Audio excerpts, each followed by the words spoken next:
South Korea ranks among the lowest in terms of OECD rankings of happiness. And I think that the depolarization and the sclerosis. 트럼프 대통령의 취임 후 미국의 고위 관료들이 비밀리에 한국을 방문합니다. 그들은 특히 거제도의 조선소를 찾아 트럼프 당선인이 방문했던 곳을 둘러보며 놀라움을 감추지 못했어요. 거대한 크기와 정밀한 기술력에 감탄하며 한 고위 관료는 이렇게 말했어요. 저희가 그동안 너무 한국의 능력을 과소평가했던 것 같습니다. 한국과의 협력은 선택이 아니라 필수입니다. 이곳에서 저희 미국 해군의 미래를 찾게 될 것 같아요. 그리고 그 순간 트럼프 당선인이 26년 전 느꼈던 감정이 그 관료의 마음에도 고스란히 전달되었어요. 이제 진정한 협력의 시대가 열리고 있었죠.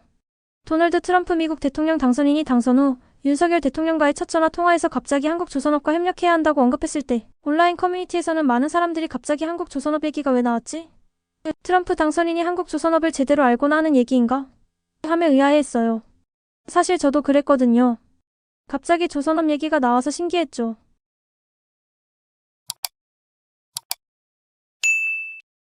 어떤 사람들은 트럼프 특유의 중국 견제용 발언 아니냐고 생각하기도 했지만 트럼프 당선인의 과거를 조금만 살펴보면 한국의 조선산업 능력과 중요성을 오래전부터 잘 알고 있었다는 사실을 발견할 수 있었어요. 트럼프 당선인은 당선 직후 윤석열 대통령과 첫 통화에서 직접적으로 미국의 조선업이 퇴조하고 있는데 한국과 협력이 꼭 필요합니다라고 강조했어요.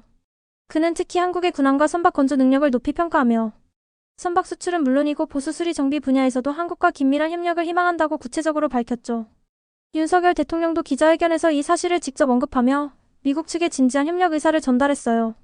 그런데 알고 보니 트럼프 당선인은 이미 약 26년 전인 1998년에 한국을 직접 방문하여 거제도의 대우중공업 현재의 하나오션의 옥포 조선소까지 둘러봤던 적이 있었어요. 당시 그는 개인 요트용으로 구축함 한 척을 직접 발주할 의사까지 내비쳤던 것으로 유명했죠. 실제 그 당시 트럼프가 조선소 현장에서 즉석에서 구축함 발주를 검토하며 시설을 꼼꼼하게 둘러봤던 사진이 공개되기도 했어요.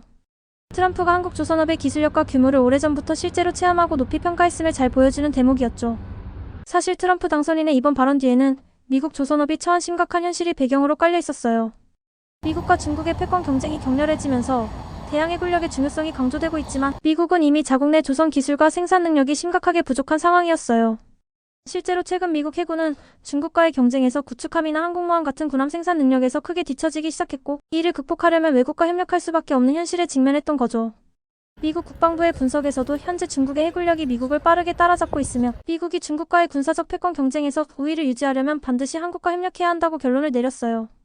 특히 한국의 조선소가 가진 초대형 군함, 건조 능력과 기술력을 반드시 활용해야만 경쟁에서 살아남을 수 있다는 판단이었죠.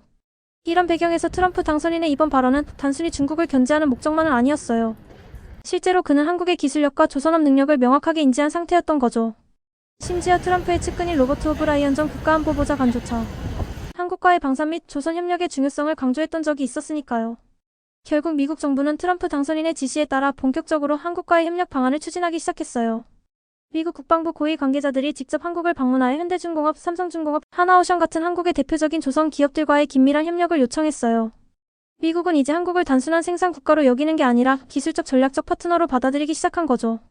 미국 내에서 처음에는 한국 조선업에 대한 편견이 존재했어요. 한국을 단순히 값싼 노동력을 가진 하청 국가 정도로 보는 인식이었죠. 하지만 실제로 데이터를 보고 한국의 조선업 능력을 확인한 미국 국방부 관계자들은 한국이 단순한 생산 국가가 아니라 세계 최고 수준의 혁신 기술을 보유한 핵심 국가임을 깨닫게 되었어요. 이제 한국의 조선소들은 미국의 해군 함정과 상선, 그리고 선박 유지 정비 분야의 핵심 기술 파트너가 되었고 미국 정부는 이를 국가안보 차원에서 전략적으로 접근하기 시작했어요. 트럼프 당선인의 언급 하나로 시작된 협력은 이렇게 미국과 한국, 양국 간의 새로운 전략적 동맹으로 발전하고 있답니다. 지난 수십 년간 반도체 산업은 미국 경제의 핵심 동력이었습니다. 실리콘밸리를 중심으로 인텔, 엔비디아, 퀄컴 같은 거대 기업들이 세계 반도체 시장을 장악하며 미국의 기술 패권을 공고히 해왔죠. 하지만 최근 몇 년간 상황이 급변하고 있습니다. 아시아 국가들의 빠른 추격과 함께 반도체 산업만으로는 미래 경쟁력을 유지하기 어렵다는 위기감이 미국 내에 확산되고 있어요. 반도체가 우리에게 준 영광의 시대는 저물고 있습니다. 이는 미국 상무부 장관이 최근 비공개 회의에서 한 발언입니다. 그만큼 미국 정부는 이제 반도체 이후의 시대를 준비해야 한다는 위기의식을 느끼고 있는 것이죠. 특히 중국의 급속한 성장과 함께 한국과 대만이 반도체 생산 기술에서 미국을 앞서기 시작하면서 더욱 절박해졌습니다. 미국 정부는 최근 몇 년간 반도체법을 통해 자국 내 반도체 산업 부활을 시도했지만 이것만으로는 부족하다는 판단이 내려졌어요.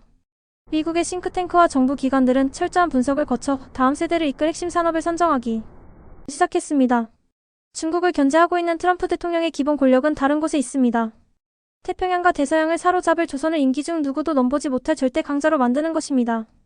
그것의 강력한 파트너는 대한민국이고요. 여러 전문가들의 의견을 종합한 결과 인공지능 AI, 바이오테크놀로지, 우주산업의 세 가지 산업이 미국 경제의 미래 중심축으로 떠올랐어요.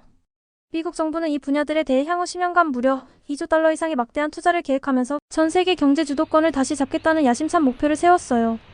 첫 번째로 인공지능 분야에서는 세계 최고 수준의 연구, 인력과 풍부한 데이터를 활용해 기술 우위를 확보하려 했어요. 구글, 마이크로소프트, 메타와 같은 거대 기업들이 이미 엄청난 자금을 AI 개발에 쏟아붓고 있었죠. 두 번째 바이오테크놀로지 분야에서는 RNA 백신의 성공을 바탕으로 유전자 치료와 정밀, 의학 분야에서 주도권을 잡으려 했어요. 세 번째 우주 산업에서는 달과 화성 탐사, 그리고 상업적 우주 비즈니스 모델의 확장을 목표로 하고 있었죠. 이 세 산업이 완벽히 결합된다면 미국은 다시 한번 세계 경제를 선도할 수 있다는 자신감이 있었습니다. 하지만 이런 자신감 속에서도 미국 내부에서는 한 가지 의구심이 생기기 시작했어요. 과연 미국 혼자만의 기술로 이 세 산업을 발전시킬 수 있을까 하는 점이었죠. 국방 분야가 기본이 베이스가 되어줘야 하는데 조선 분야는 큰 구멍이었습니다. 그리고 이 의문에 대한 답은 예상치 못한 형태로 나타났습니다. 바로 대한민국이었습니다. 백악관 상황실에서 전달받은 미래산업 경쟁력 분석 보고서를 읽은 미국 정부 관계자들은 큰 충격에 빠졌어요.